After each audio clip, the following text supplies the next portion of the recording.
Hello, everyone. This is a call to action radio, results-based radio. Today is June 14th, 2014, and we have as hosts today myself, Kimberlee Schultz, Eugene Irvin, and Bobby Vaughn Jr. Our guests today are John Daniels Gozzi. He's the president of Title V Media, Ghost of Fox Productions, and also Ghost will be with us as well. John, you have a lot going on. We are excited to have you with us today. You have an independent film project going on and a lot of other things as well.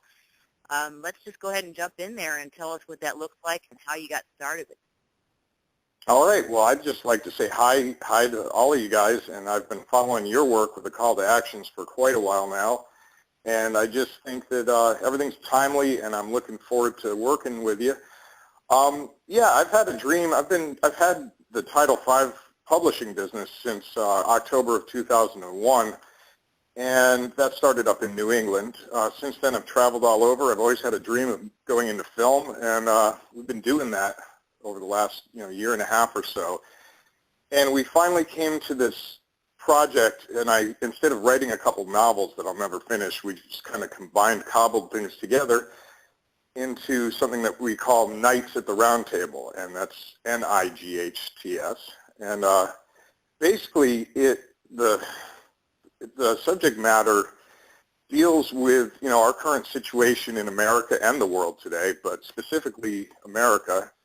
As we look back at what's happened to average working people as industry left America after NAFTA and everything, the outsourcing of our jobs, and the rising homeless population, the bank foreclosures, everything, and a lot of people have become collateral damage from that, and it's just tragic. So we've been doing a lot of it's all scripted pretty much, except for the wonderful blessing of it is we get to sit at round tables everywhere with women that made cookies, and we've got lemonade, and they're telling stories that they used to work at that old spinning mill there in Oakhurst neighborhood in Charlotte, North Carolina, or it's been a lot of fun. And ironically, I grew up with some people that have gone far in the film industry with Hollywood and everything, and they went to school for this, and God bless them for that.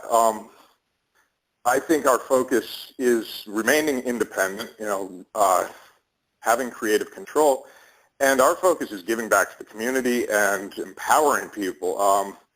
One of our first cameramen is a guy, he's a Vietnam veteran, and he is a double amputee. That's not from the war, that's from diabetes. And his wheelchair had problems, and he's on state aid. He was living in a hotel and this and that. And I initially met him about a week before he was being thrown out of his hotel. And, good fortune, I called him that day, and he's like, dude, they've got my legs. The hotel was not going to give him his prosthetic legs back.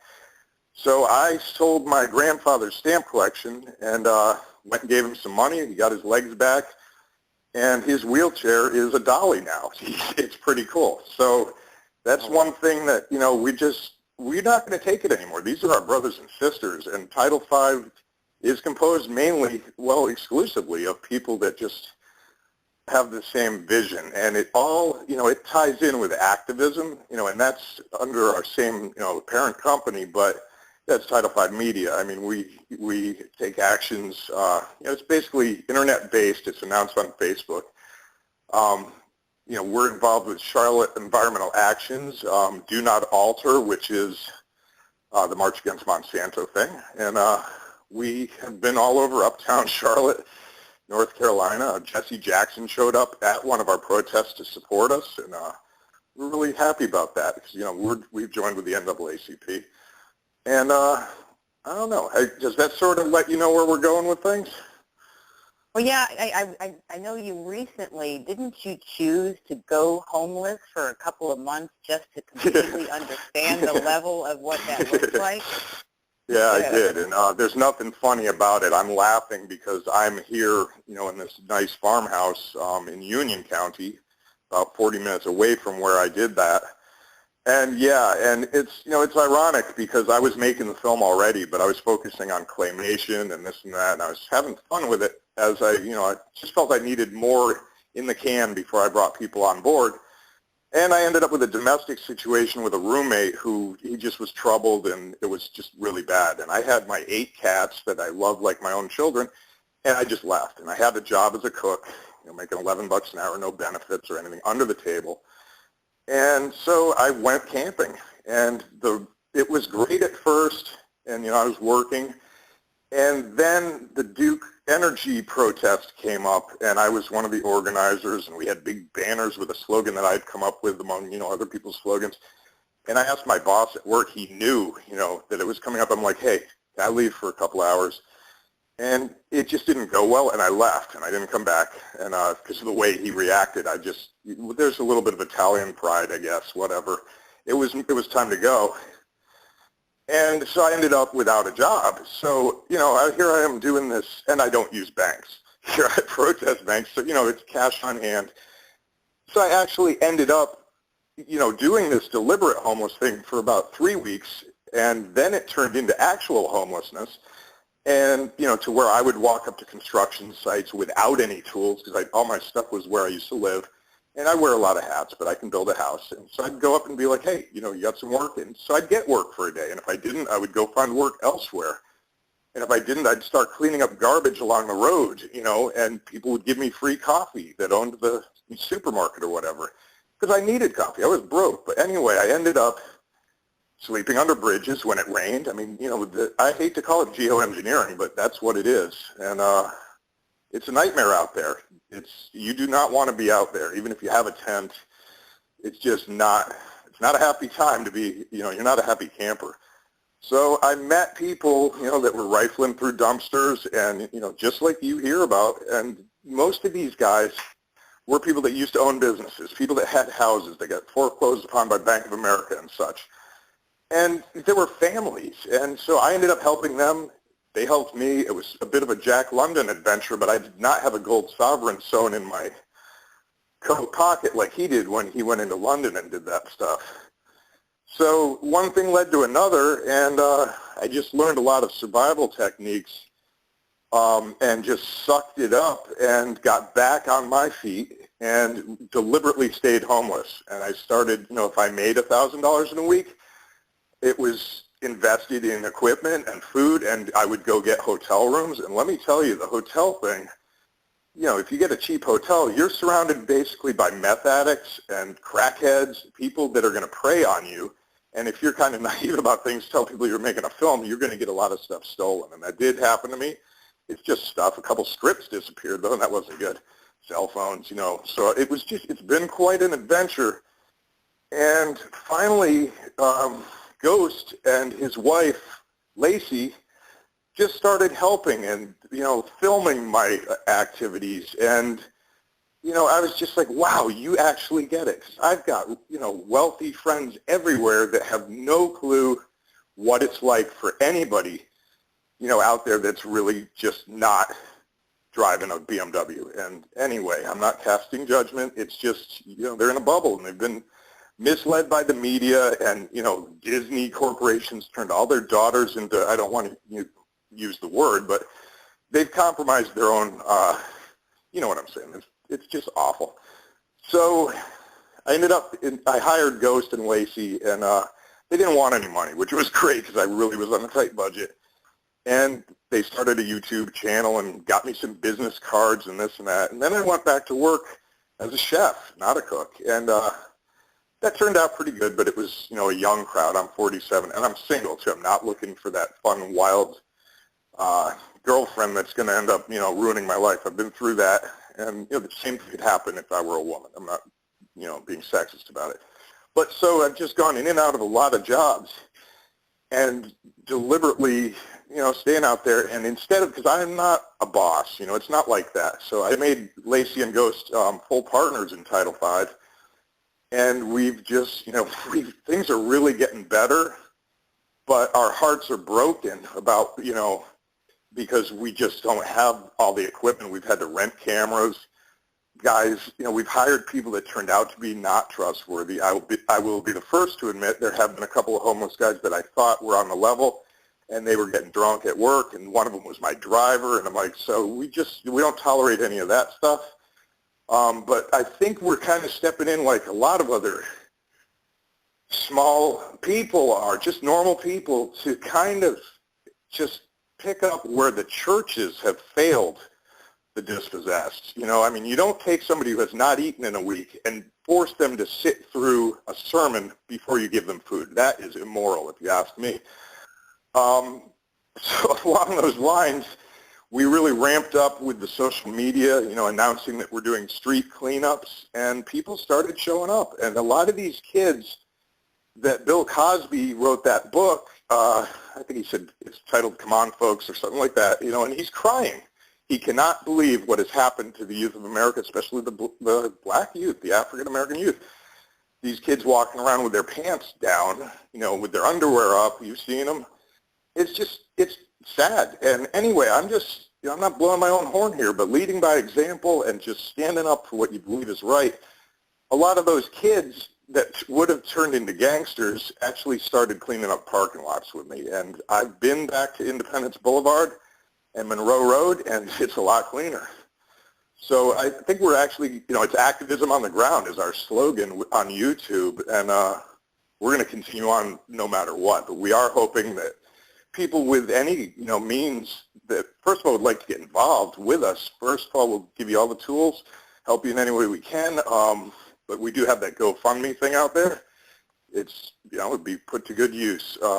So that, and I've just been inspired by all of the silver lining of all of this stuff we're dealing with the current rulers of the world, which I believe are the same cabal that's always existed, the same people that my relatives in Italy who were playwrights, they wrote The Green Bird and Love of the Three Oranges and everything.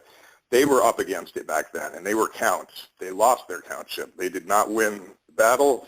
I believe this whole thing manifested in World War II as the Nazi Party. Now, I've done enough research to be able to separate deliberate disinformation from reality, and we've confirmed a lot of stuff. We're up against basically a murderous cabal. There's nothing funny about it, but to maintain our humor, I've done a lot of stand-up comedy. Ghost is an artist. Everybody involved in this are creative people, and that's the silver lining, is meeting all of you guys. And I've followed a lot of your work, Kimberlee, and I'd love to hear when we get to that point about your friend Kevin, who went to he went to Rome, and all of that. And I guess that's about all I have to say. I don't know if Ghost has anything he'd like to add, because I just couldn't be happier having him on board as a partner. Well, it's funny that it seems to be that the people who want to help the most are the ones who have actually experienced homelessness.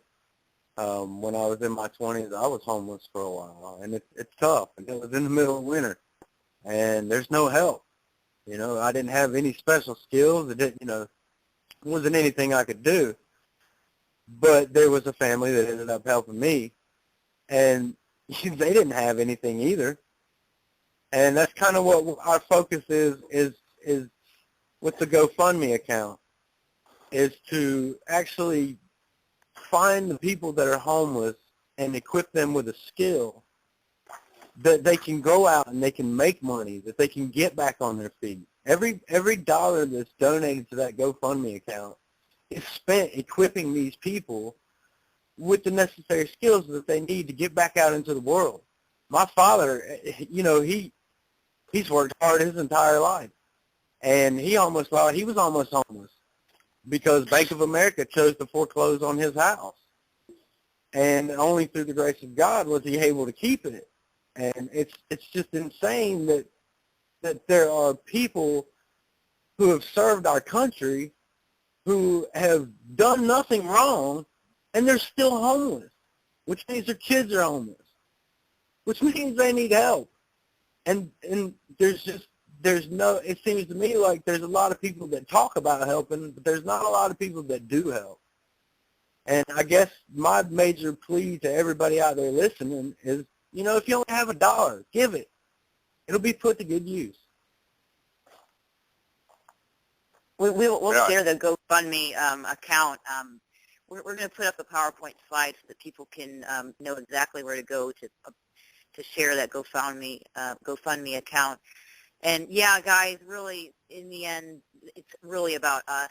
It's about us on our grassroots reaching out to helping everybody from a moment-to-moment, day-to-day basis.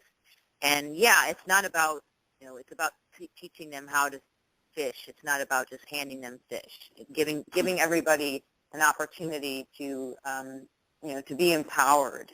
And that's exactly where a call to action started, was believing that people are innately good people and they want to make a difference, but people are overwhelmed on where to start to make a difference. And even if it is something as simple as modeling cleaning up Mother Earth by picking up the trash, and then somebody's inspired because they see you doing it and they join in, and then somebody else joins in, and then all of a sudden it becomes a community effort.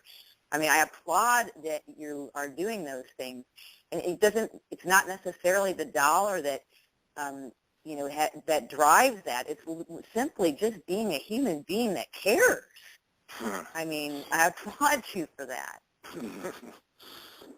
Guys, we've touched on so much here, John, particularly with what you were talking about at the beginning. I mean, we talked about the way Disney affects our children, for example, and we talked about the guy driving down the street in the BMW, and they don't really realize what it's like to be out here. And, it's sad that there's still a lot of people out there, I feel like, may hear your testimony there and just kind of scoff at that and choose to cast a judgment based on that because they haven't really felt it yet, when there's a whole other side of America out there which understands that we have been infiltrated, which understands there are corporate interests who don't give a damn about our health or our safety or even the future of their own grandkids out here. And, it's very interesting for me to think that, of just how we're going to be able to make a difference here, because the odds that we are up against are so big. Obviously, this is going to have to come from some type of a power greater than us, and I would say that it's increasingly important for us to understand in our society here in America and abroad, internationally, that we're not going to make it to the next step on this planet through a sense of competition, but rather through cooperation, and to understand that, to exercise that brotherly love towards one another is all important. It's becoming more important every day, every second that we speak, because there are these evil interests that are basically fueled by greed, which is ultimately, it is the root of all evil. I mean, we see it coming in here and trying to take everything that we have worked for. For example, Ghost, your father's house. And how many other millions of people out there in our country have been through this, and the ones who aren't affected about it will just sit back and not really worry about it until it hits home with them. It's a fine line between, being complacent and getting things done for people out here. Why don't we talk a little bit about the Monsanto stuff and the leak that went on there and some of your work with that, if you'd like to. John, would you mind touching on that for us? Absolutely. I would just like to make one point before I do that in reference to what you just said about those people. Thomas Jefferson, I think it was famous for saying, well, I'm not going to be able to quote him right now, but he said, ignoring evil is basically, you're complicit. And so it's a fine line. We don't want to go pointing fingers at people, but I think that a lot of these people, and I'm not saying it's bad to drive a BMW, but if you do, hey, give back to your community. That's exactly, my point on all of that. You can drive a Lamborghini. How about, giving some money, and not just at your church so you look good to your friends so they can put a new wing on that's not really going to help people, that need it. But I'm going to raise a point about the state of America today, the world, but America especially. As I said, you become pretty resourceful out there learning all these survival skills. It's like everybody's watching these prepper shows on TV. Well, that's all scripted, and these guys are safe because there's a camera crew with them. That's why we started filming some of our experiences, and we may turn it into, something we shop around out there to HBO or something, but that's certainly not our focus. I think what's going on today in America is I'm really hoping that we can, implement some of these changes before it gets really bad. Those people that are wealthy, let's say they have $1 million, $2 million, they have equity, they go on vacations and everything. Well, they're not the 1%. They might be in for a very bad time with the rest of us, and they will have no survival skills, because what we're up against is not, it's not going away, and I see it as a spiritual battle. I'm not into religion, but I do have a relationship with the divine, and I choose Jesus. You guys, I'm not even going to ask what you choose, as long as it works for you. And as long as it doesn't harm anybody. And I just think we're basically, and we've seen it. They say the revolution will not be televised. Well, it really hasn't been. It's being YouTubed and Facebooked and everything. You're seeing some really crazy stuff happening that indicates that we're on the edge of, well, we've been saying this forever, ever since we saw I consider it a false flag attack on 9/11 and everything. That should have woken everybody up. I think it actually did wake a lot more people up, but they acted like it wasn't real, or, they turned to pharmaceuticals, and that's crazy. But so I feel like we're living in a dream world, and it's not a good dream, but we can change it with our vibe. That's Kimberlee is just a hero of mine, because she came into my life. We were making phone calls. I didn't even have an idea I'd ever be interviewed. We became friends, and she said something really important, and it was about terminology. It was about speaking deliberately, being deliberate with as much of your activity as you can, not just to do no harm, but just to have kind of a seamless existence where you create your own reality, sort of like Peter Sellers in that movie Being There. That's one of my favorite films. And he was dealing with the Illuminati. I call them the Illuminazis. It doesn't really matter who they are. We know who they are, and they're listening to us. I don't know what else to say about that. But yeah, you asked me about my work with Do Not Alter and March Against Monsanto. I got to say, when I moved here to Charlotte from Nashville area, I was living out in Brentwood out there. I wasn't a huge country music fan when I moved out there, and I've learned a lot and met a lot of great musicians, and so I had a positive experience that really wasn't very positive with my former girlfriend dying in my arms, and it was pharmaceutically related, and it's just too much to go into right now. My film is dedicated to her, and we're going to be out there shooting before the end of the year. But when I got here, I moved here with 3 cats. That's all I had. They were kittens that we got to keep us happy while she was sick. And I didn't have any money. I didn't take the insurance money that I could have, because I'm not about money. She had kids. It went to the kids. That's great. I ended up nutsing out here in one of those crack hotels, and with 3 cats that were not fixed. I got a job right away, because that's what I do, and I was a cook. And it was cold. I mean, for North Carolina, I couldn't believe how cold it was. It was like 12 degrees. It was December.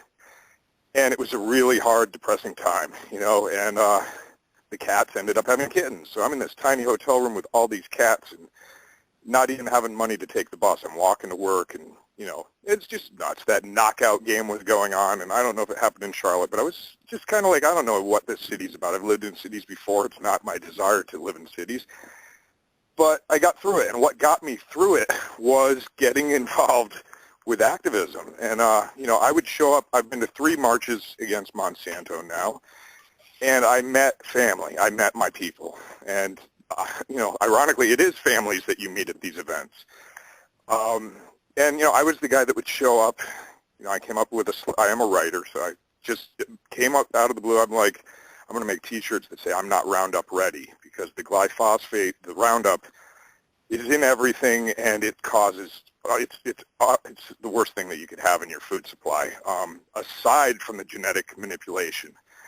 And so it went from there, and then I got involved with other groups, and, I became an organizer with it. It's been a blessing. I would still wish we didn't have to do that, because I can meet people other ways, but this is the way it is.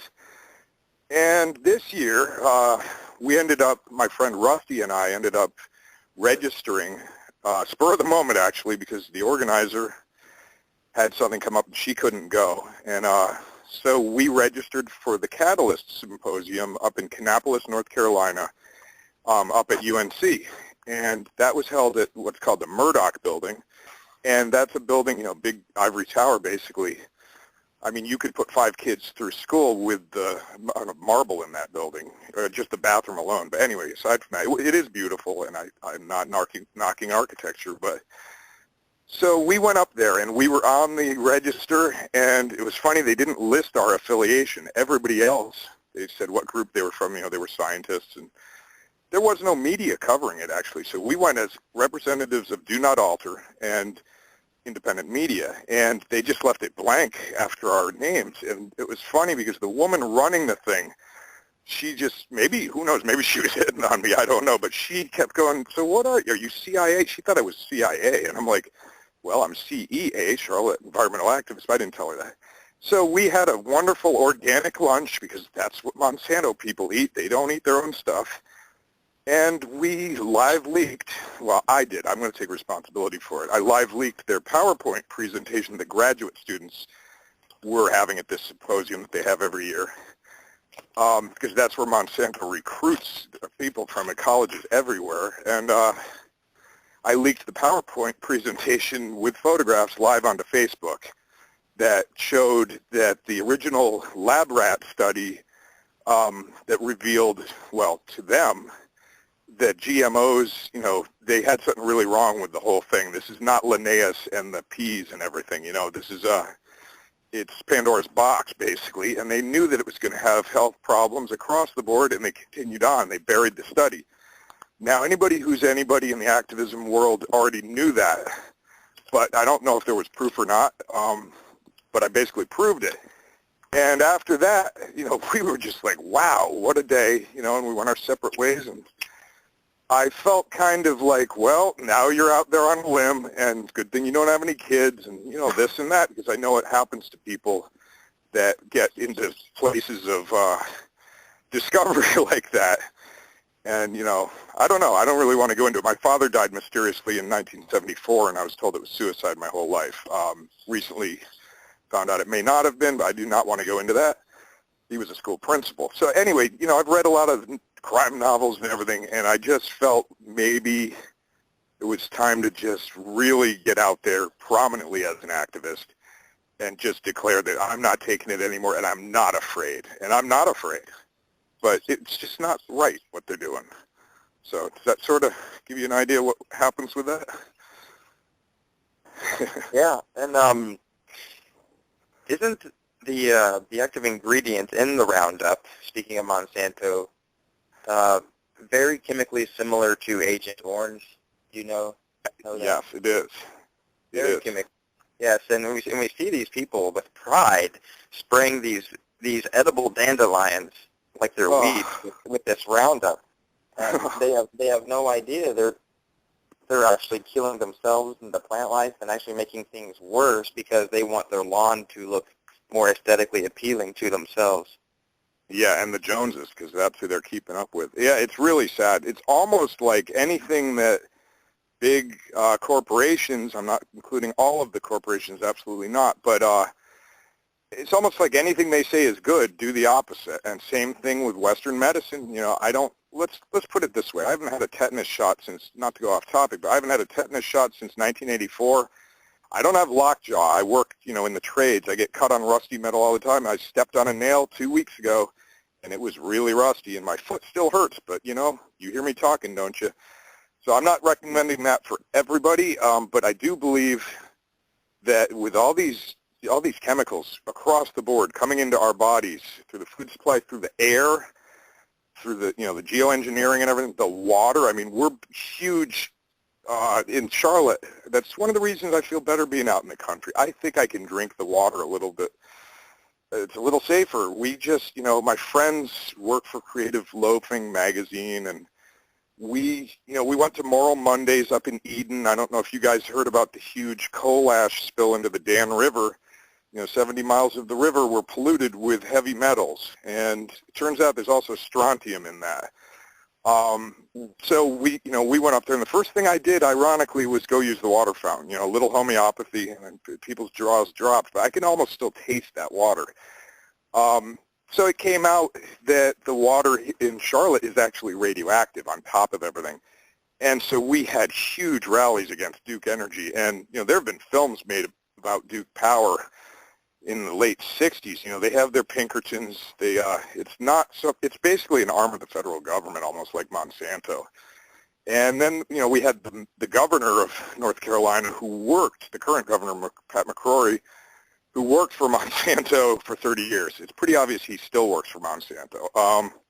We're hoping to get rid of him. We got rid of the mayor, and he was corrupt. So it's just sad what's happened in the world with all this. And yeah, you mentioned the Agent Orange. You know, the Roundup-resistant crops, like anything else, you know, it's almost like people with antibiotics. They developed tolerance to it over time.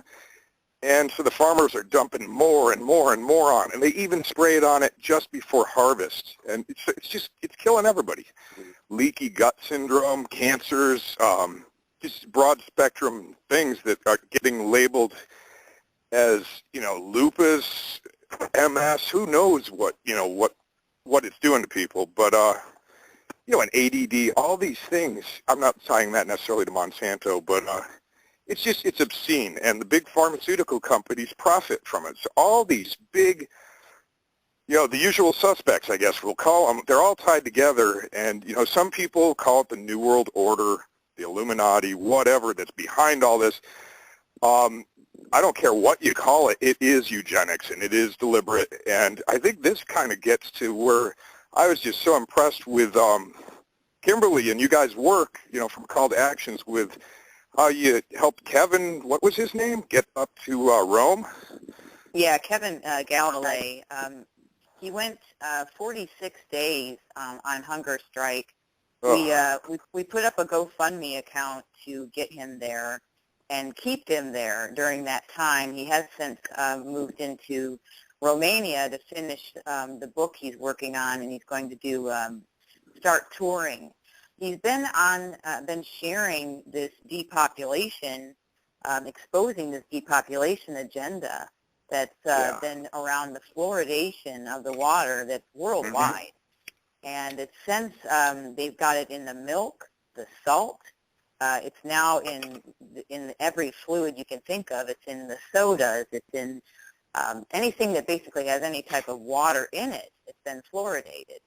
And this is basically sterilizing this generation so they can't have children. And the agenda started back in the 40s. Basically, they said, we're not going to go into war. So instead of going to war, we're going to silently kill you through a covert agenda with fluoridation. And he has since gone to Rome to say, you know, enough. And calling the Pope on it and doing going to St. Peter's Square every day doing prayer. They had been doing lots of media around it, radio, and exposing it. Now, there were some things that came about. People can go to his page in Facebook and read about it. And he's finishing up a book that's going to come out. And he has several books that we can put those up on a PowerPoint slide so people can go see them. But yeah, guys, this is the way we do it. We expose this by a grassroots type of movement, and we come together. I had never put a GoFundMe page together before. He came to me and said, I'm dedicated to doing this. Help me get there. We put it out there. The people came together and got him there and kept him there. And you know, this is us. This is unity through community, guys.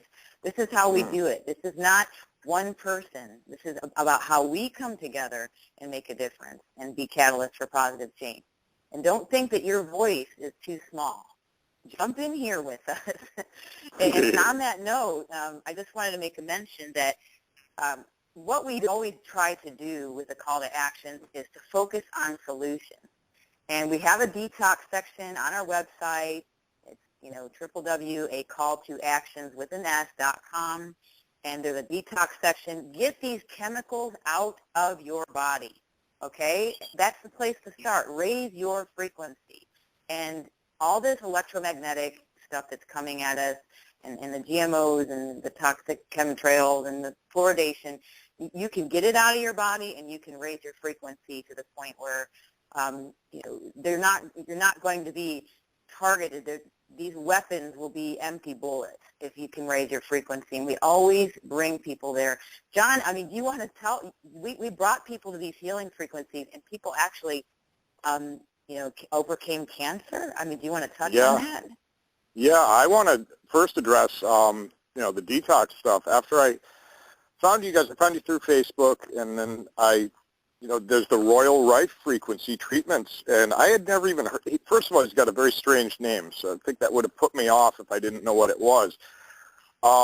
But the light microscope, I had never heard of it. I'm going to kind of, use the metaphor. I'm going to liken it to Tesla's technology that was taken by, Rockefeller, back J.P. Morgan and everybody back in the day to keep us dependent on big oil.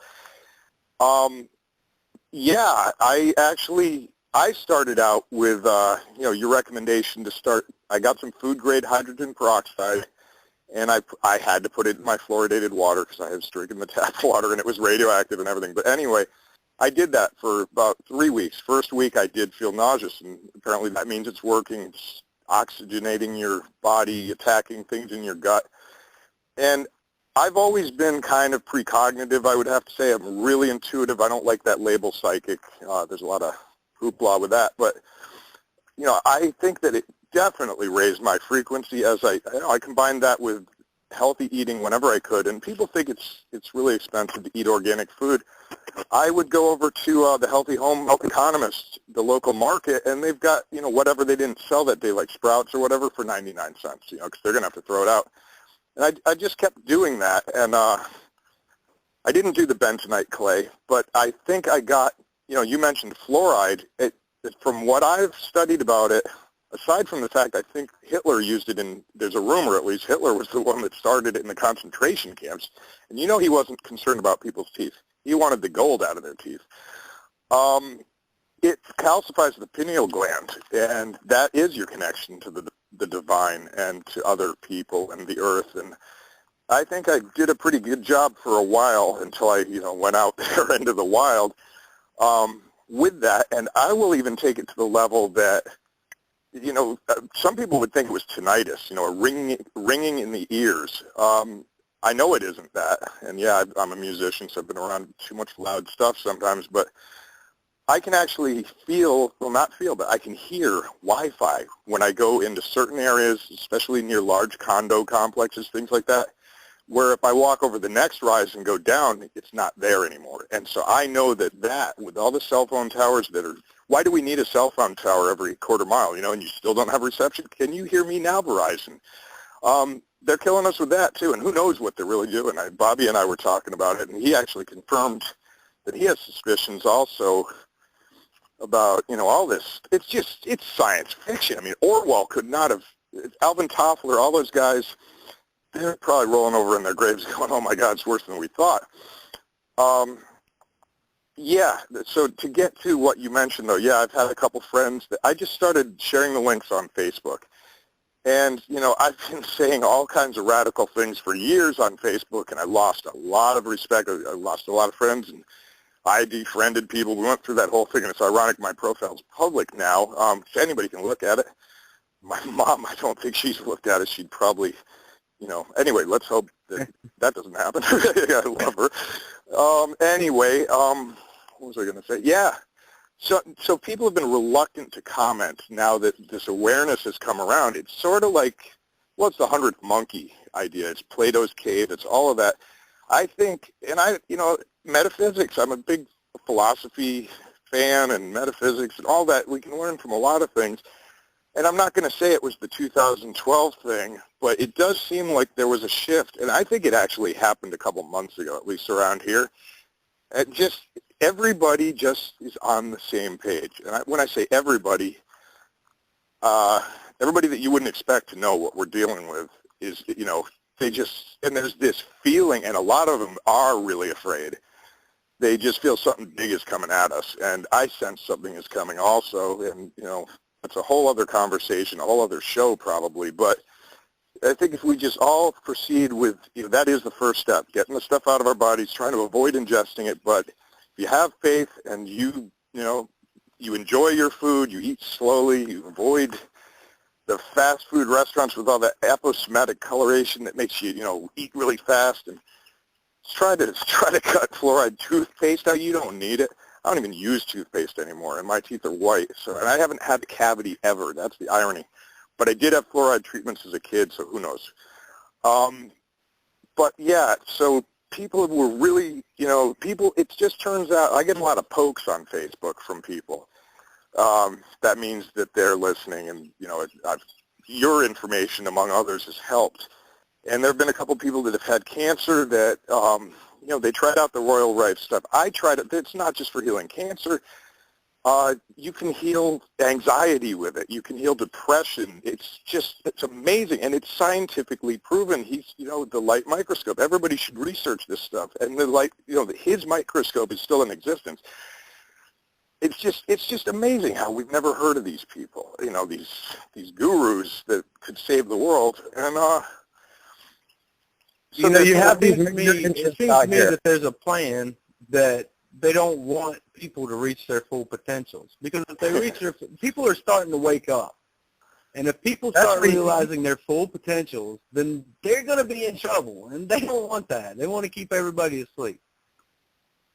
They're afraid of losing their control. I mean, we have these major interests. It all basically boils down to the same people that we see that, angered Jesus. The one example that we have of Jesus basically getting angry and turning the tables over in the Bible, those families that were part of this Pharisees are these bankers today, and they run Big Pharma, and they run all these other corporations, and they basically made a corporation out of the United States of America and called it that in order to make it look good on paper and to pull the wool over all of our eyes. And the bottom line, you're a pretty seasoned character from what I can gather from what you've been through out there, John, and presumably you too, Ghost. I haven't heard as much out of you, but bottom line, I'm just curious about your thoughts on, do you see, this all coming to a head, and are we going to be able to persevere through this and work it through maybe several generations of kind of weaning ourselves off of these chemicals and bringing ourselves back to a sense of balance, or are we going to have some type of major event to kind of set this thing off and restore this balance kind of abruptly? How do you see that playing out? Well, I'm sorry. Go ahead, Ghost. I was just going to say, I think, that it's, people are going to have to unify. There's so much division out there, and there's so many people who are still asleep, that all we can do now is keep trying to wake people up as we go and try to get them on the same page. It's no secret that they're trying to depopulate the earth. If you need a little clip to go to, just go to YouTube and look up NASA, the End of Mankind Leaked Document 2013. Direct from the NASA website, and it goes through there, and it tells you what they're trying to do. So they're not going to give up control willingly, and it may take everybody standing together in order for them to be ousted from power. But I have a feeling that it's not going to matter. I have a feeling that they're just going to be like, once everybody draws the line, they're just going to go in with all guns blazing. Yeah, I hate to say it, Ghost. I like to speak good things into reality, and I'm not giving up. I'm going to continue on, but there's so much apathy out there, and so I rarely get angry, but sometimes I actually get in touch with that anger, and I just go on these rants on Facebook, and the next day I usually wake up and I go, and maybe there's a hangover involved too. I go, oh my gosh, I did it again. And, you just go on. People want to judge you, they can judge you, but it's actually garnered a lot of attention. And because I am an entertainer, I can get away with a lot. But I have a sense, we've all heard, all of us are on the same page as far as having done a lot of research, and we have our sources that other people are not privy to probably. I know I do, and Ghost does. They've been threatened, look at PNAC, the Project for a New American Century. That came out, just before 9/11. They needed a new Pearl Harbor. Well, what did we get, and where did all the gold go, and why was the crime scene shipped to China and dumped in fresh-killed landfill, and what hit the Pentagon? It certainly wasn't a plane, and, just all of this. And, yeah, I'd like to see Cheney and company, Halliburton, just whoever, whatever. I'd like to see them in Guantanamo Bay, not as visitors. But that stuff, these guys control. I think there is mind control. I think there's a lot to that MK Ultra stuff. Hey, LSD was was developed by the Navy, and they put that out in the 70s, and what happened? All the activists just had a good time, and music went wild, and I think, and what happened with those people, too? The hippies, they ended up starting all these companies that are now killing us, and so it's just disgusting. I am just disgusted. But there's been this whole thing, this idea that they're going, when I say they, we'll just call it the cabal, whatever, the people, those families go back to, Christ's day. They sense, this stirring that's going on, and they, bread and circus isn't working for everybody anymore. And a lot of grassroots movements and people starting companies that are making a difference, and, that's who you got to spend your money with if you can, avoid Whole Foods. They're in bed with Monsanto, but you know what I'm saying. Just, do a little research. They've been sort of hinting and dropping, planting seeds that they're going to have some kind of event that is going to usher in a one world government. And that used to be a big conspiracy theory and this and that. Well, whatever. It was often, we used to think that it was going to be Project Bluebeam, as it's been referred to, where whether it's with holographic stuff in the sky or whatever, they'd fake an alien invasion. Everybody would be scared to death and say, whatever, give us one world government. We're scared to death. And, that's a pretty effective, fear is the catalyst for control, sadly, in the eyes of these demonic rulers. And anyway, we can get into whether aliens are actually demons, the whole Archon thing. Or, it doesn't even matter really. I just know if I get a really bad feeling about something, I get away from it, and then I take it on. I, go after it if I can. But sort of what we're doing here. But I'm thinking that there's going to be something a little bit different. And I think, Bobby and I were talking yesterday a little bit about the Malaysian Airlines thing. When that happened, when that plane disappeared, I just intuitively knew there was something big going on. And, my radar was up. And we just, through research, somehow we found out the information that there were 25 Asian businessmen on that plane who were holders of an open patent. That means, it could still be taken over. And the patent, the technology contained in that patent had to do with cloaking devices for aircraft. And, when you say that, you think, oh, stealth technology. Well, I think it's, unless I'm wrong, I think it's a little more than that. It actually makes the airplane invisible, too. So, you know what happened on 9/11. I pray I'm wrong. I think that's what could be going on. So you might see, you might not see them coming. And who wants to live in a world like that? If that started happening, everybody's going to just give in. The elite would go underground to their underground cities that we know are real. Denver Airport, all that. It ties in with, Philip Schneider's revelations before he was murdered when he did that tour talking about what goes on in those deep underground military bases with aliens, demons, whatever you want to call them. But this stuff, I know it's real. And it's beyond the pale, and it just tells you that I think faith in a higher power is probably our strongest weapon. And, in joining together in unity, Ghosts, what was that information you told me yesterday? I have a feeling that they believe that humans are becoming obsolete. I mean, it's in everything that they've done. They believe that they can create a better humanity by getting rid of everybody else and ascending, as they put it. Yeah, you're talking the transhumanism thing? Yeah, I mean, it's incredible how they've already mapped the human brain.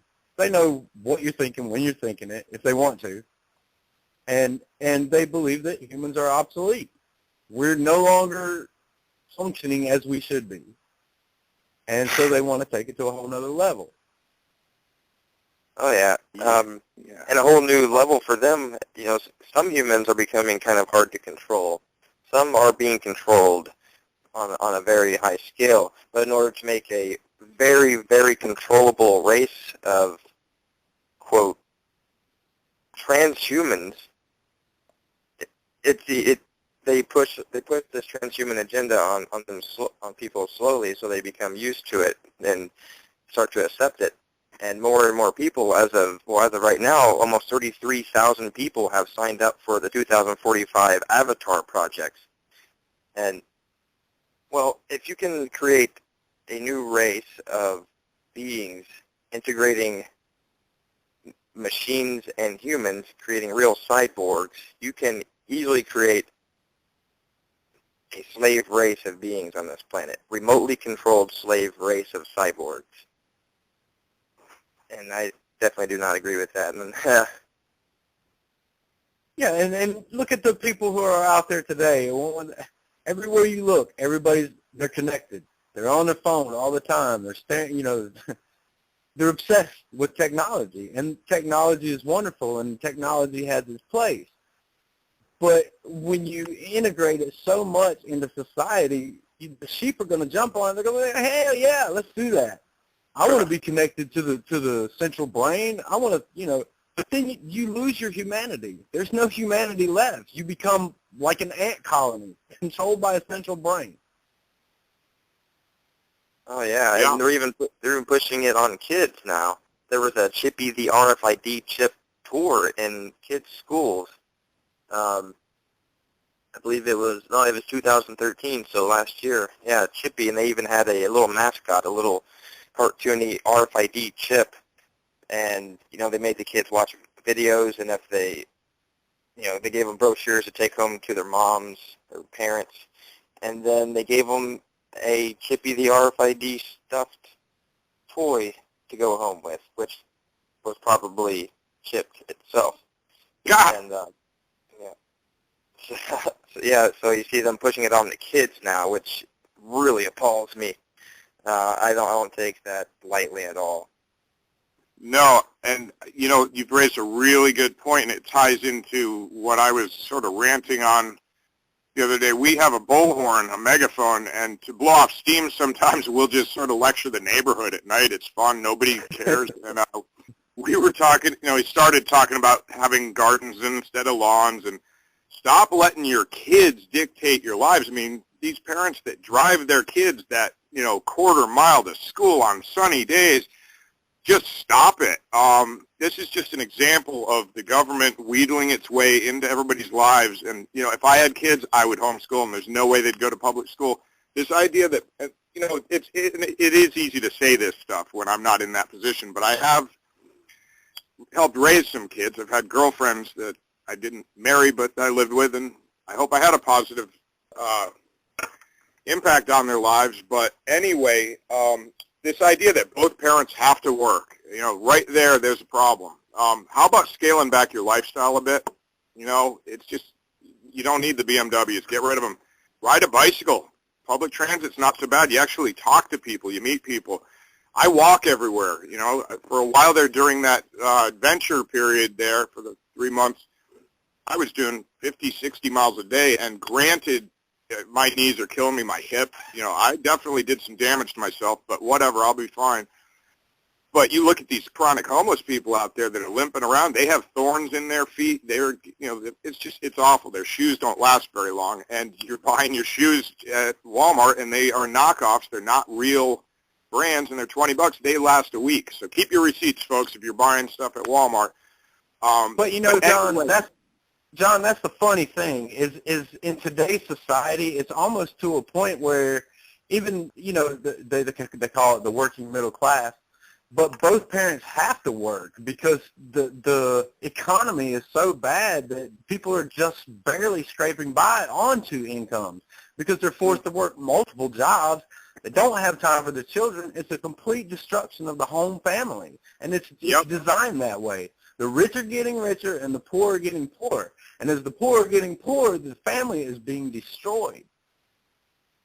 Oh, yeah. And the banks were bailed out, but what about the homeless? The money that went to bailing out the banksters, as a lot of people call them, and I'll double them that as well. The money that went towards bailing out these banksters and international corporations could have went towards feeding the homeless. And it's the same with American flags. The amount of materials that's spent making American flags in this country could easily go to clothing the homeless. I think it should, here forward, things really should be focused more on paying it forward and helping your brother and sister. And as you said, the rich are getting richer and the poor are getting poorer. It's really up to the middle class to choose a side, really. Absolutely. And I want to go back to that. I know I'm skipping the record around here a little bit, but what you said about the chippy and everything, that is just, it's disgusting. And I hate to say this because my grandfather was one, but the Masons and the Shriners are really behind that. They're involved with that. So the whole thing is it's just freaky. And television is the babysitter. That's what raises the kids these days. And the poor teachers, I mean, both of my parents were educators. Everybody in my family has been teachers. I'm the black sheep. I knew better. It's dumped on them. And God bless anybody who thinks they can make a change, because you still can. You can still be a teacher. There's a lot of Robin Williams out there that are not at private schools, whatever that movie was back in the Dead Poets Society. I had some wonderful teachers in public school, so I'm not totally knocking it, but I'm just saying it's a surveillance society, and they're actually using the kids to watch what the parents are doing. So it's just awful. Because the educational system is nothing but a big propaganda machine. They have rewritten history so many times that the history book when I was in school is not the same history book that my kids bring home. It's completely different. And they start at an early age so that they can indoctrinate children and have them be slaves to the state. Yep. And they teach you not to think. They teach you not to think. They want you to obey, memorize things and stuff that's not going to help you. So, yeah, I agree with you. So the solutions here, guys, ultimately is to do some of the things that have been touched on here, certainly by you, John, and all of us here, is to basically take ourselves off of the dependence of this system, get off the grid. It sounds revolutionary today to try to, create your own energy from wind and from renewable resources, solar and so on. And, food dependence is extraordinarily powerful for the empowerment of an individual and families and so on. Because when we do that, we're not a slave to the system anymore. I don't use banks. Okay, I will not feed this system to any degree in which it's possible to. We live in a post-constitutional America. Our government is completely corrupt. People are understanding this. And, it's about becoming active as an individual and letting other people see what you're doing in order to set that example, to have them kind of resonate towards that so they can begin to take root in that and begin to do it and so on. And it's so important for us to keep that kind of stuff in mind because, guys, it grows. It's like we reap what we sow in thought.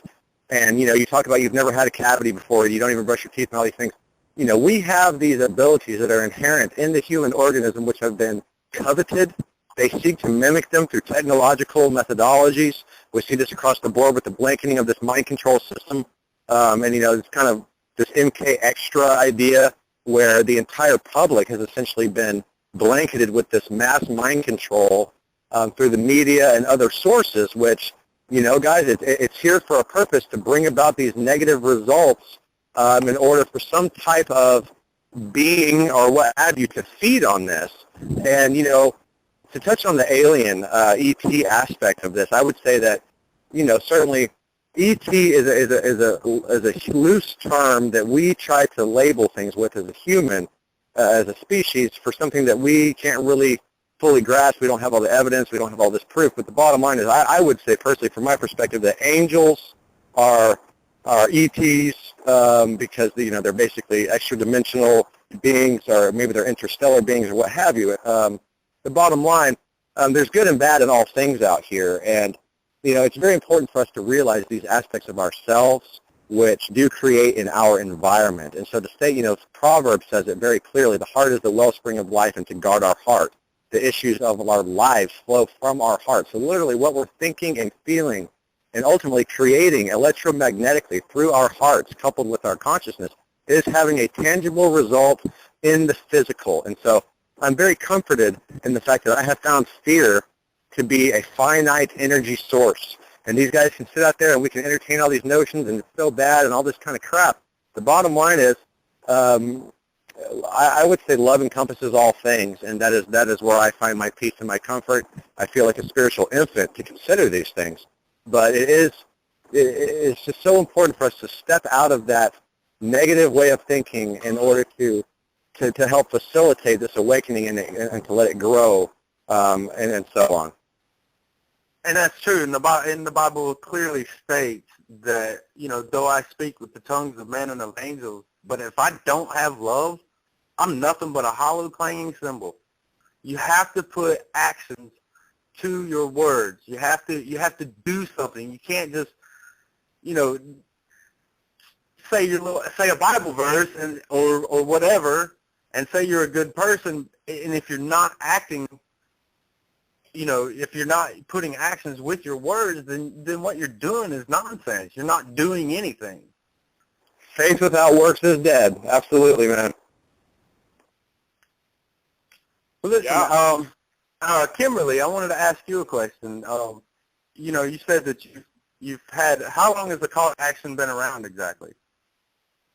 A call to actions was born in May of last year when Eugene and I went on a radio show together, and it was really a beautiful divine orchestration because we basically said what I said earlier was we believe that people are good. They are inherently good people. They want to do good things.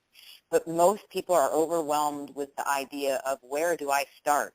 It's too big. They get overwhelmed by the idea of I don't know where to start. It's a mammoth undertaking. And so we wanted to give people a clear path to action. And we stated that on that show, and it was just, maybe a couple weeks later, Eugene said, we should really start our own radio show. And I was like, wow, that resonates with me. And it was a couple days later that, I heard God speak. It's called a call to action, Kimberlee. I'm like, okay. And then it was probably a couple weeks later that I was guided to create the website and create projects. And it's just really grown from there. But it's all been divinely guided in service to humanity. And really, it's about modeling it. We can talk about love. We can talk about doing things, but if we don't model it for people, they don't really know where to start. I mean, just picking up, like you said, picking up trash is enough for people to go, I should probably, it triggers them to go, it's a really simple thing, but, I should be responsible for something. And then they can join in, and all of a sudden this movement starts. And everybody kind of joins in and goes, yeah, I should be responsible as well. And I have a voice, and my actions do matter. And, we're hearing feedback from people about, a call to actions. Our very first show we did on Morgellons with Candy Griffin, she was sharing her story about how she almost died and how she found a healing modality, and then she turned around and became a healer with it. And people heard that show and drove to her house and were healed. I mean, Wow. These things that we're talking about literally have saved lives. Our actions save lives, guys.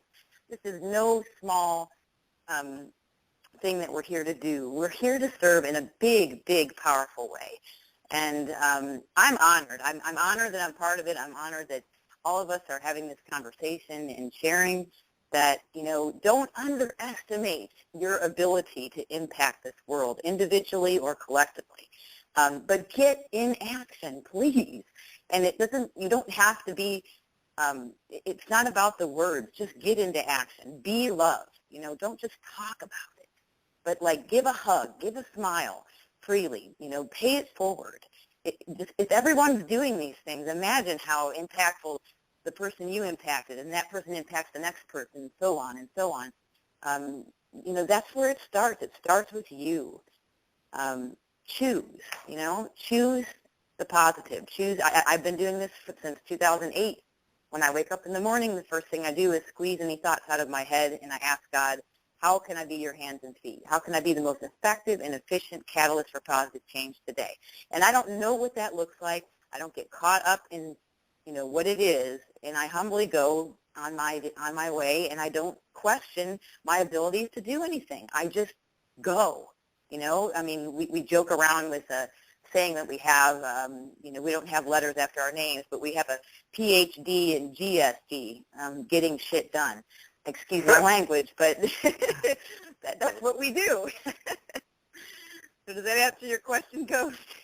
Yeah, well, it's true. Absolutely, we have to be the change that we want to see in the world. You know, and it's funny because you'll get attacked on every side. When you start talking to people and trying to tell them what's going on in the world, they just look at you like you're crazy. 20 years ago, I was trying to tell people about the IRS and what the government was doing then. But now it seems to be that there are a lot more awake people. So what we're doing is making progress. You know, it's not going to happen overnight. Like I said, this was 20 years ago. And just now people are starting to actually realize what's going on in the world. And in order for that to happen, we all have to take a stand at one point or another. And it might as well be now. Because if you wait, then there won't be anybody left to fight with you. But if we stand now, we can make a difference and we can make a change. Absolutely. John, you are toying around with, and I don't think you're toying because we've been speaking about this, about running as a presidential candidate, yes? Well, I don't like to use the term running because yes, I actually, though, was thinking about it, declaring my candidacy for 2016 as an independent. To be honest, you know, that's an awfully big step. Personally, I think that the president is a figurehead. I think our last president, I mean, I loved Jimmy Carter and all that, but I kind of think Kennedy was our last president, and he said just before he was assassinated that he was going to dismantle the CIA. Eisenhower warned about the connection between the military-industrial complex and, you know, well, that he pointed that out. I think that basically the President of the United States is just a figurehead, and whoever becomes president, they probably take him in a little room somewhere and show him some evidence of extraterrestrial involvement with the government, scare the pants off of him, and probably blackmail his family, you know, threaten his family. So that's why these presidents go along. Who knows what they do with them. But so in order to, if I actually did accept that office, you know, I'd like to just inspire a lot of people to run for president. I'd like to see some sweeping changes. Yeah, so I haven't really made up my mind on that. I've been threatening to do it for years, you know, since 2004, just because I'm sick and tired of what I'm seeing in politics. I mean, you want to talk about Obama. I had a girlfriend in Grand Rapids, Michigan, who used to work. She was a paid staffer that helped get him elected. And, you know, he was God to her. And I tried to tell her, you know, hey, are you sure about this? And anyway, that's neither here nor there. But so I had a lot of information about him before, you know, before I really knew, before he was even elected. She had just finished working for him, organizing for America and all that stuff. And I saw him speak in Grand Rapids, and you know, I was about 100 yards away. It was a packed audience. There was Secret Service snipers up on the roofs. And he just seemed pretty much like an automaton to me, you know, that diction he has. And, you know, I don't think he was wearing the earbud thing like W used to. You'd see that hump in his back and everything. And, you know, it's not just the teleprompter. He's being fed all these lines, and he's laughing his ass off. You know, it's ridiculous. So, you know, I just wonder what, I think the whole point, I mean, Howard Stern ran for president, didn't he? I think his whole platform was that all construction work should be done at night. Well, he's an entertainer, I'm an entertainer, we're different stripe, but I can't really see anything bad that could necessarily come from making an announcement such as that. You know, I'd get all the media coverage I want. I could probably have a huge voice in helping with a lot of these issues, but I think I'd probably be assassinated before office.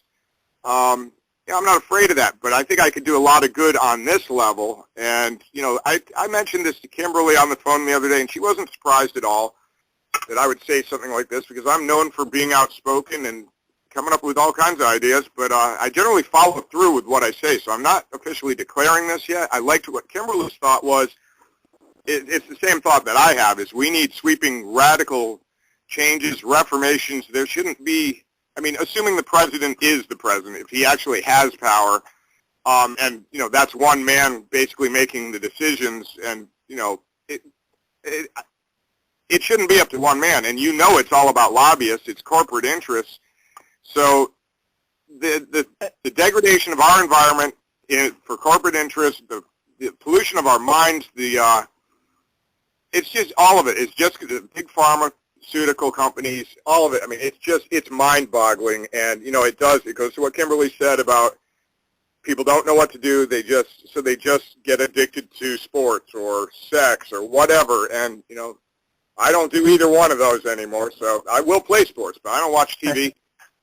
Anyway, sorry about that. And John, you know, what I think people are starting to realize is that both sides, Democrat and Republican and everybody else up there, they all work for the same corporation. It's Absolutely. An illusion of choice that they have offered us, and they've blinded people since for God knows how long by giving them this illusion of choice. But behind it all is nothing but corporate lobbyists. Yep, exactly. And, you know, I don't see that changing very easily. And I hate to bring this up, and I can't confirm it, but there's been a lot of speculation. There's a lot of articles. There's a lot of YouTube stuff. I imagine YouTube things. But I've, for years, been pretty convinced that the Diebold voting machines, the electronic voting machines, there's a back door into those things. Just like there's a back door into Internet Explorer. They can be hacked. They can be controlled. The numbers can be manipulated. Just like the stock market's being manipulated right now, you know, with that news that we got about the petroleum stuff and how they're shifting over to the euro instead of the dollar, and we've known that was coming for a long time, but our stock market is not reflecting that at all. So right there, that tells me we know it's fiat currency anyway, ever since we went off the gold standard, ever since the creature from Jekyll Island created this quasi-federal reserve that everybody thinks is so great. You know, Alan Greenspan, he should be incarcerated. All of them should. Ben Bernanke, they need to go to jail. They need to go to these FEMA camps that they've got ready for us and let us watch them, you know. And I think I'd have them clean up the streets, and we will pay them with canned goods. That'll be their stipend, and it'll be genetically modified stuff, and we won't even give them a can opener. But if they can get it open and eat it, they can find some string somewhere, and they can make telephones and string those cans together. That's kind of the way I'm going. That would be my goal. That should be your put platform. it in sort of a humorous note, you know, but we've had enough, man. It's ridiculous. It's absurd. We could all be having a picnic together. I mean, Bobby, you're up in Illinois, right, in Metropolis? Yes. All right. Well, that's kind of neat. So, you know, the Superman Festival, whatever's going on up there. But, you know, and I'm sitting outside looking at my garden. I've got my cats here. I'm on the set for the roundtable film that we've been doing.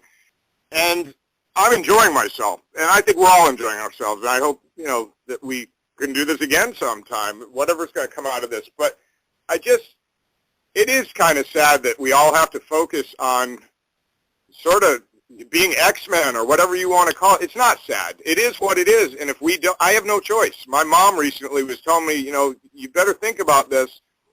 Back down a little bit. Don't, you know, because I keep losing jobs because of my activism. It happens over and over and over, and it will continue to happen, but I'm still going to be that guy cooking in the restaurant to pay my film crew. You know what I mean? It is what it is. So I just applaud all of you guys. I'm privileged to know all of you, and I'm super privileged to have Ghost and his wife as partners in my venture. And I think when my film comes out, that's the other thing that we haven't discussed. When we get this thing in the can, we are hoping to get it up to Raleigh for Robert Redford's festival there, and if you know, God willing.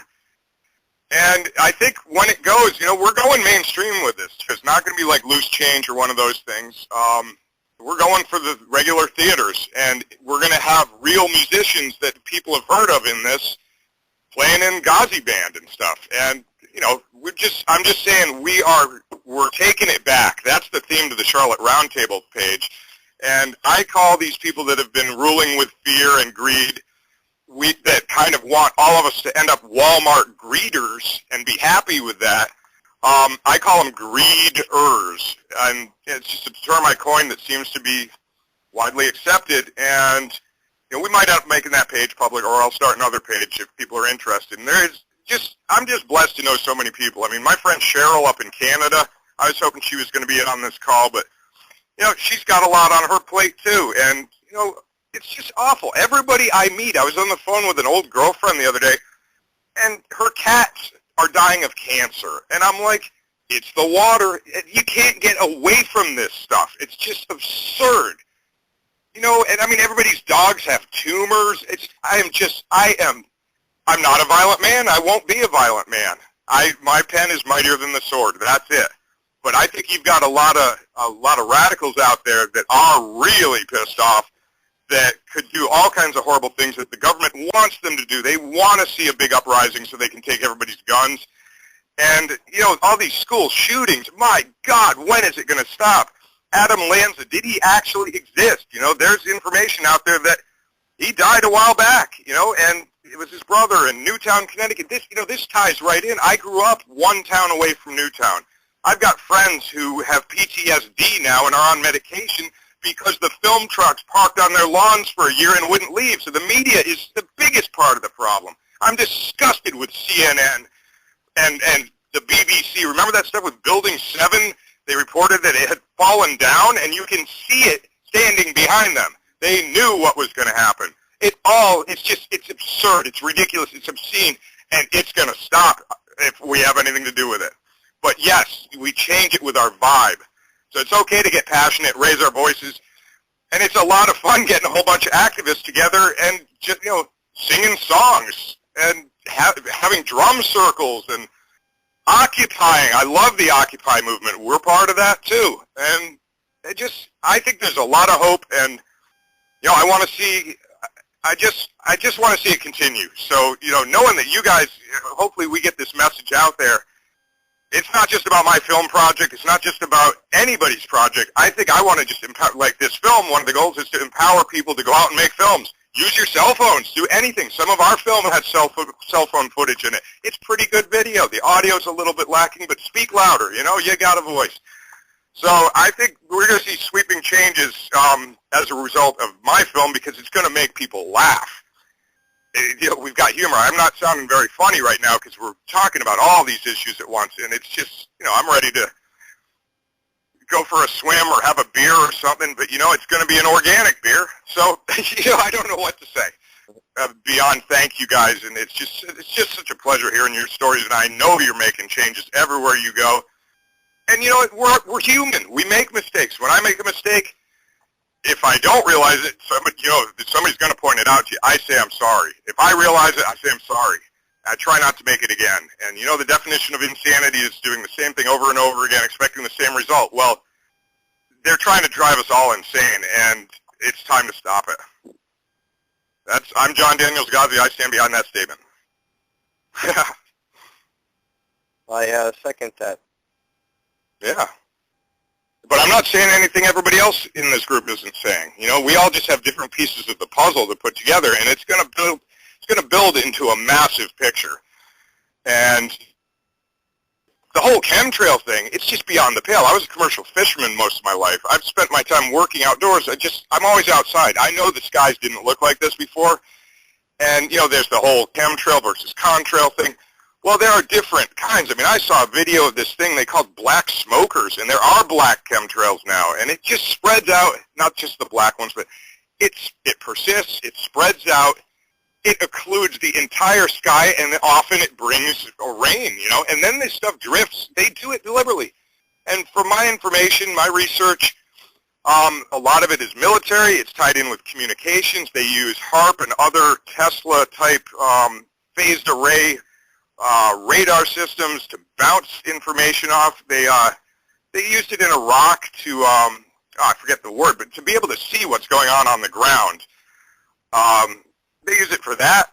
They use it for weather modification, this whole global warming thing. I mean, if you ask me, the planet is going through a natural cycle, first of all, of being warmer. Secondly, they are enhancing it with this dissemination of particulate matter into the upper atmosphere, because it holds in the greenhouse gases and everything. It holds in the heat, too. And so Al Gore, I mean, what a joke, the whole thing. And it's toxic. I mean, barium, toxic, heavy metal. Aluminum. All right, now you got a big red flag there with the aluminum. First of all, aluminum, from my studies in environmental science, aluminum in the environment, it is naturally occurring, but it takes acid rain to get it flowing, acids to get it, soluble, to get it into the water system, things like that. And you've got glaring proof that Monsanto, with their genetically modified seeds that are deliberately aluminum resistant, right there, that explains why there's so much aluminum in our atmosphere. And aluminum has been tied to Alzheimer's, all kinds of, it's bad stuff. You don't even want to drink out of aluminum cans if you can help it, whatever. I'm flabbergasted. Yeah. It's just insane. You can't, like Roger Waters, I swear he was telling us something with that, goodbye blue sky. Bingo. Look, Mommy, there's an airplane up in the sky. Yeah, there is. What's up above it that they're doing? I've seen some videos that probably were not photoshopped of some pretty strange things. I also, when I lived in Tybee Island, Georgia, one night I walked down to the edge of the beach and after work with a friend, and I saw something that I'll never forget, and it was, they talk about those giant ships, giant, I mean like a mile across, who knows, a giant triangular thing. I guess I sensed something, and I looked up, and it was coming directly in from the east, and, like across the ocean, but it was outside of our atmosphere because you could sense the curvature of the earth as it passed. And I said, what was that? I'm like, look. And I had that fleeting fear that he wouldn't see it. And he looked at it, and this is the irony, too, because he was whoever he was, we didn't know each other that well. We'd been singing with a band after work. We'd had some beers and everything. So right there, people can just discount this. I really don't care. Take a look at the skies, people. There's some strange stuff out there. I don't know what it was. Maybe it was the military. It was not the space station. I don't think it was that. This is huge. It was the size of Rhode Island or something. Who knows? But I've heard other accounts that are very similar to this. It was a mothership or whatever. It's just so freaky that people can just go about their daily thing and just, be like so concerned that the Patriots lost or the Red Sox are not playing today because of, who knows? I just don't give a damn. I love, sports. I'd love to have time for them, and it is important. I'm learning a lot from living with Ghost. He takes time to have fun. He and Lacey go out and play horseshoes and this and that, and I don't have my guitar here yet. When I get it, they'll probably be like, hey, you need to get back to work. But it is important to find balance in life, but I think we're at war, and it's going to continue. Oh, the chemtrail spraying is a deliberate act of war on their own people, and I have a document in front of me, Geophysical Research Papers, Evaluation of Results, Joint Air Force Weather Bureau cloud seeding trials conducted during winter and spring in 1949.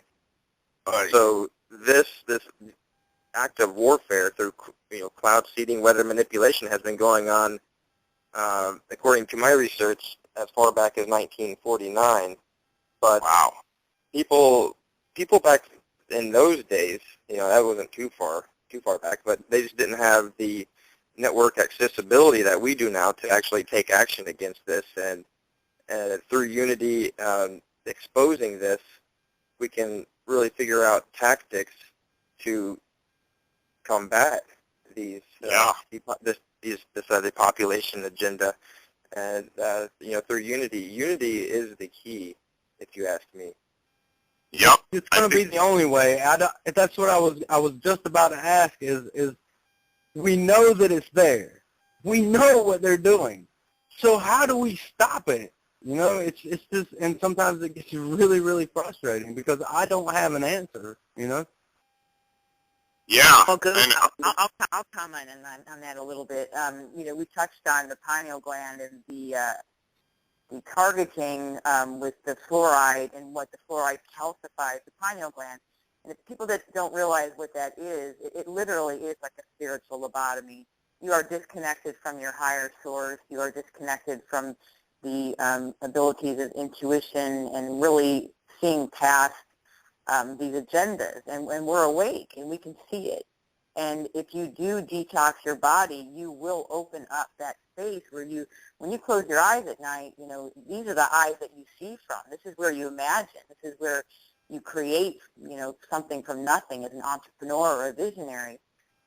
This is the creative power that has been targeted against us. If we could be docile, because if we're not awake and aware, then these agendas to keep us domesticated and indoctrinated from youth up in this system and being good little slaves, we're not going to question authority. We're not going to question the system because we don't even know it. We can't even acknowledge it if our ability to be creative is not accessible to us. And that's where the targeting happens. So we always want to focus on, detoxing the pineal gland by, using reverse osmosis water, getting these toxins out of your body. And it's simple. There's simple ideas that can detox your body without even being expensive. Get off the fluoride toothpaste. Get off the aluminum under deodorant. I mean, it's all these things add up. And when you do that, now you have your intuition activated, you can get active like we are now, talking about these things and seeing through it and reaching out to others and getting others to wake up and do the same. Now, when we come together as a collective, we literally, and we've talked about this many times on other shows, we can shift timelines, guys. We have the creative ability to shift timelines. We've done it. We've seen it. We've experienced it. And just by acknowledging the agenda and then having an intention collectively to say, all right, well, I see that, I acknowledge that, but that's not my world. And so we together come together, and our goal is to bring heaven onto earth and liberate and empower and inspire everyone to, that's our world. Thank you, no thanks. You've shown us what, you're this transhumanism agenda and where you want to go with that, but that's not where we're going, guys. We're not going there. And just by having these conversations today, we anchor in a positive timeline. And that's what we want people to get their head around. You have the ability to be a catalyst for positive change. It's prophecy. It's Hopi prophecy. We are the ones that we've been waiting for. We are here. We are doing what we came here to do, to be the change. And, I just would like us to get our head around that. Don't ever underestimate the ability of you as an individual to make a difference, whatever, however big or small it is. And that's I right. think that's, so if anyone wants to touch on that, I just wanted to make sure that we're clear. I have one for you. And I think I put it on Facebook. Anybody that follows my stuff. One of my coworkers at a restaurant, I won't say when or where or her name because, I didn't ask her permission. Anyway, I was at work. She's just the salt of the earth. She's a very nice woman, hardest working person ever. And she's one of those people with the phone, the wireless phone glued to her head all day taking orders. And so, that can't be healthy. And anyway, she got a phone call. I knew she had been to the doctor. She had some issues. And she's about, late 30s. So that happens to women, apparently, in this society. And she's not a researcher. She's one of these people that believes what she sees on television and loves all the companies. And, and there's nothing wrong. You should be able to do that. That's what the kind of vision I have for America is, when you're not being poisoned deliberately. But anyway, she got a phone call at work, and boy, I'd love to take some action against that doctor's office. They called her at work to tell her she had a brain tumor. And she just goes, Gozzi, and she almost passed out and fainted. And, I love her as a friend. I mean, she's family to me. And I lost my girlfriend 2 years ago, and I'm just getting over that pretty much. I think I'm pretty much as over it as I'm going to be, and this film's going to help that. But I go, oh, my God, I'm going to watch another person slowly die. And they said she had breast cancer and brain tumor. And so she freaked out. She kept working. We finished the shift. And, if that had been me, I'd been out of there. I don't care if I had a dime in my pocket. But that's kind of worker she is. And there's something wrong with that, too. I mean, you close the restaurant for that night when that kind of thing happens. You take a monetary loss. So what I did immediately, I did tell her about the website and everything, and I really don't know if she, I'll be honest with you, with that instance, I don't know if she did. I doubt she used the Royal Rife stuff or did anything other than accept the fact that I said, I am going to get thousands of people around the world praying for you. And, people say, well, prayer, I'm not into that. It's raising, it's putting, we are big antennas, as you were mentioning, and it's putting that vibe out there. So I got my friend Cheryl up in Canada, who is just tied in with thousands of people, praying for this woman, and I got a few other really powerful people in on this, and Kimberlee was in on this, and we just put that vibe out there that, we're not claiming this. This is not going to happen to her. And time went on, and after I didn't work there anymore, I just saw her a couple of weeks ago. She's completely fine. She went for another MRI. They did surgery on her breast, and they found out it was a benign thing in there, that whatever that is. It was not malignant. And the brain tumor, they did another MRI, CAT scan, all that stuff. I'm not a doctor. I play one in some of my films, but see, that's my attempt at being funny. This isn't funny. None of this is funny, but it is excellent news because she's completely healed. The doctors are flabbergasted. They can't understand what happened. There's no brain tumor. And I think they're actually upset because they're not getting paid. So there's some evidence right there that the positive thought and people getting together just saying, no, this isn't going to happen. There's not going to be all this chemotherapy and radiation treatments and keeping somebody suffering so they can pay into the system. I mean, before I knew about all this stuff, I remember being up in Grand Rapids, Michigan, and it's known there's the medical mile up there, if you're familiar with it. And I went to the health food store. This was my first entrance into trying to be healthy. And I think I forget what I was there for. Oh, L-glutamine, that's what it was, something like that. And actually, yeah, because I was stressed out. I was out to get something to calm down, and I worked at a coffee shop, so I was always drinking too much coffee.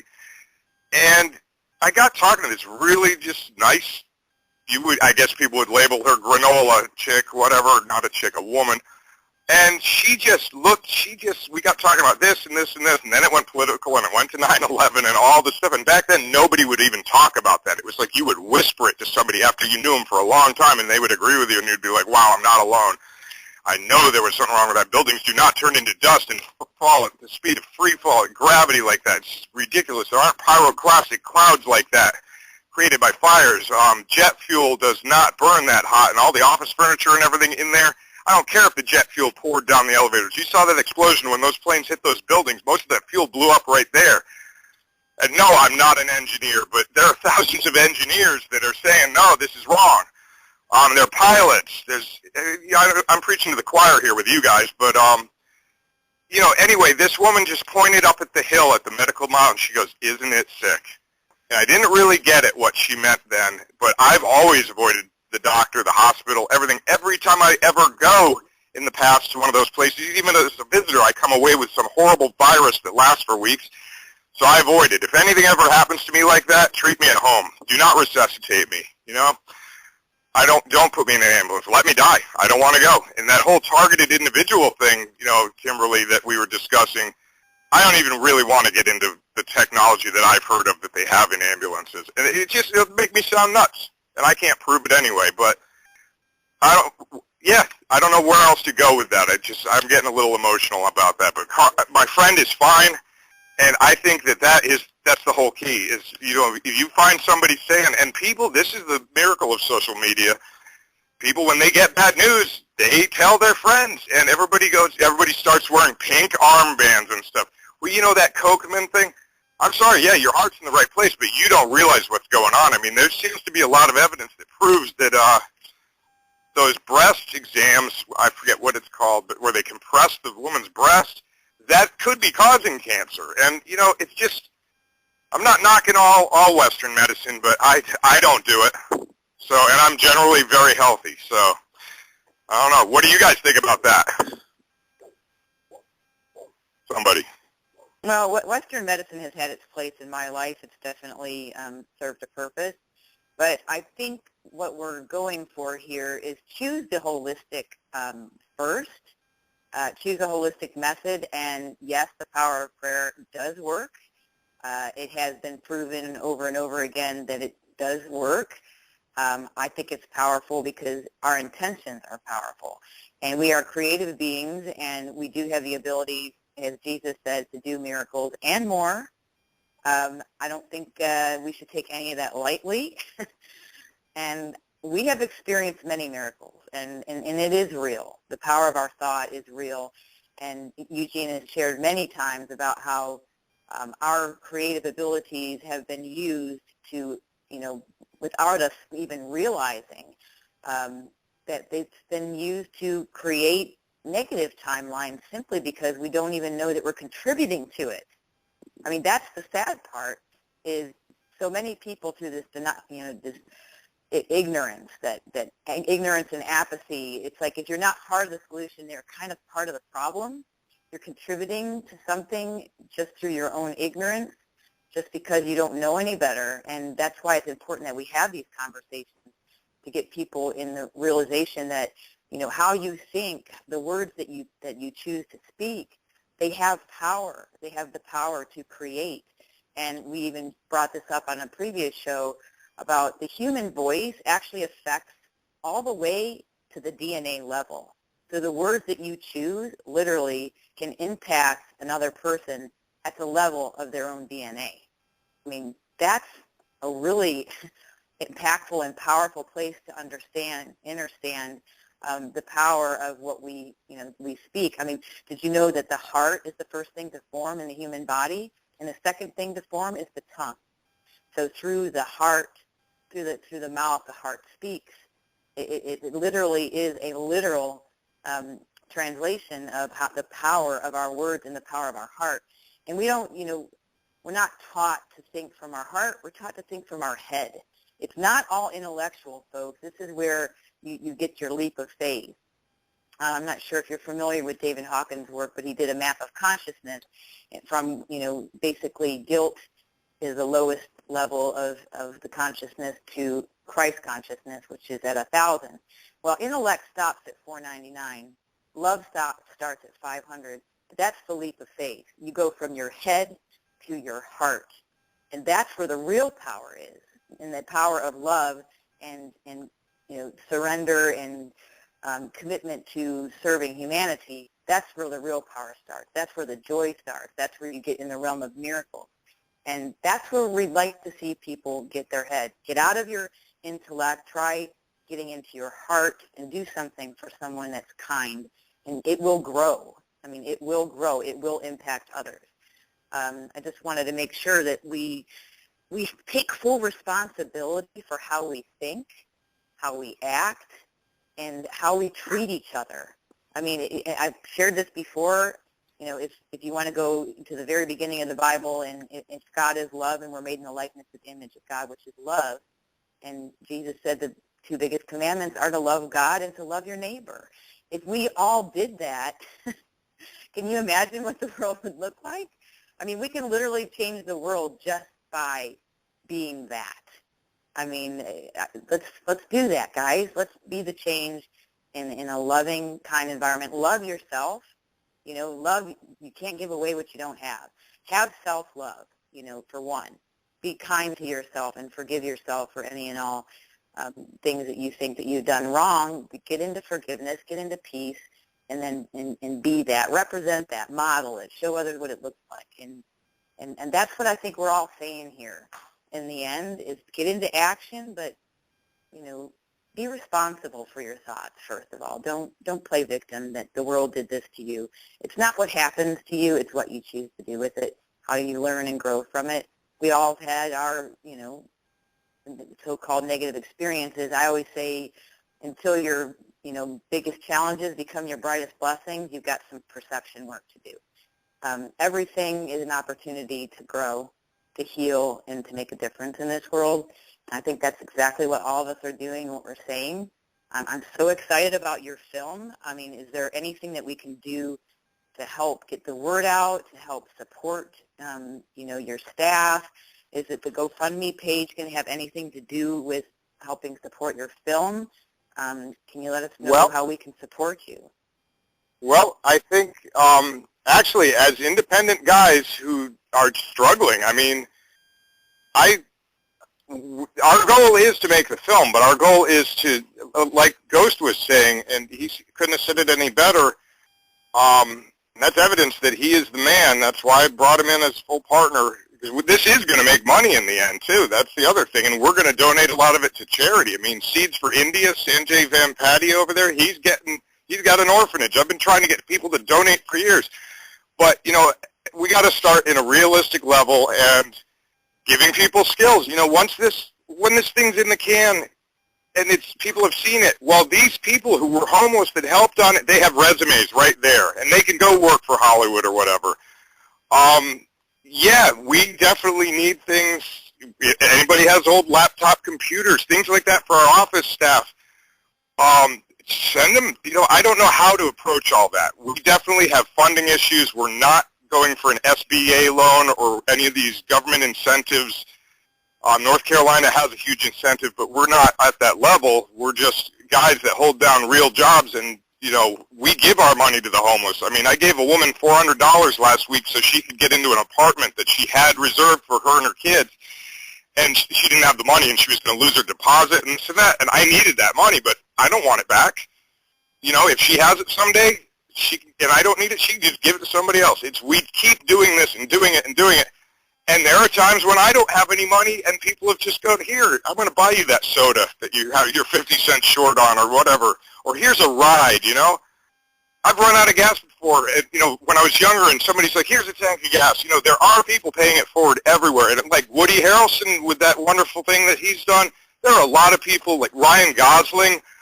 I've never met these folks. I hope I do someday, but there are a lot of people in the mainstream media and in Hollywood and everything doing wonderful things, and I applaud them, and, you know, just keep doing it is what we're all going to do.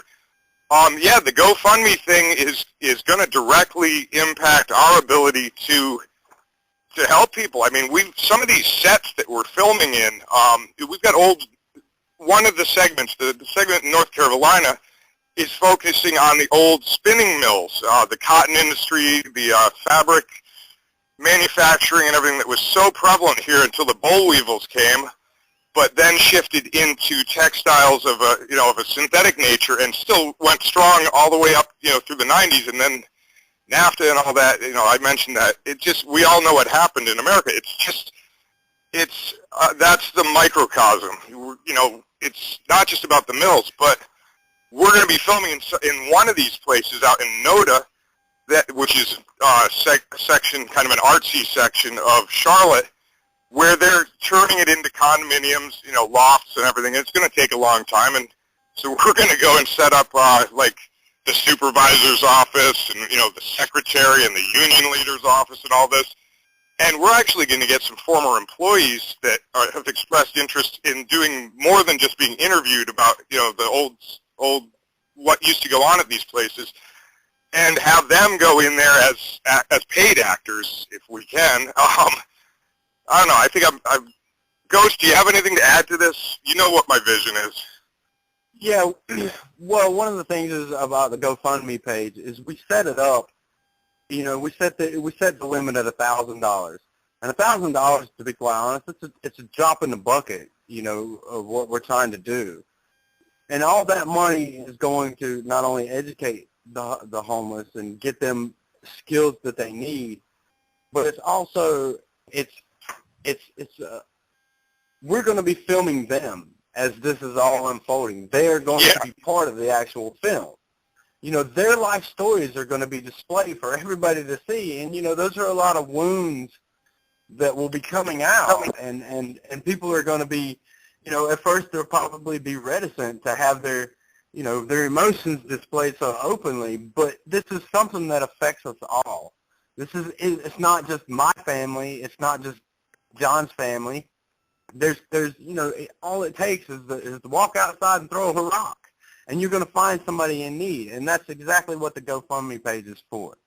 It's for financing this whole endeavor.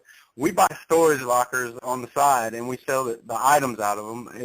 It's awesome because we get to use a lot of the items as props in the films.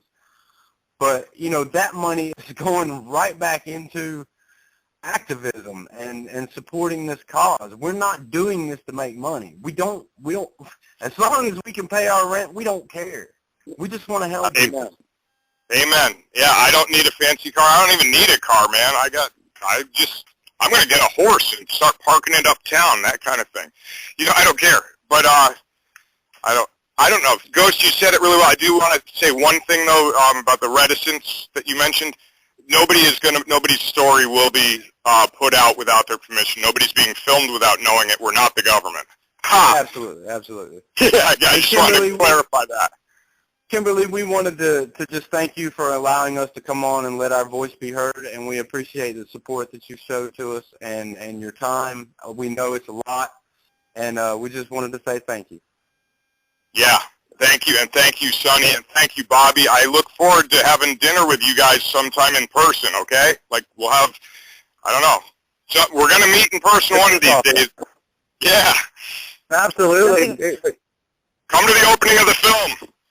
I don't know what to say. It's just a pleasure. Ghost, you said it all. I'm actually just going to sign out right now because my cat is thirsty. Is that cool with y'all? We just call it a wrap? Oh, that's Absolutely, fine. I think it's a good show. Very good. Yeah, hey, thanks so much for being on with us, John. And, you know, I certainly expect to be in contact with you and to follow your work and to collaborate on stuff for the future.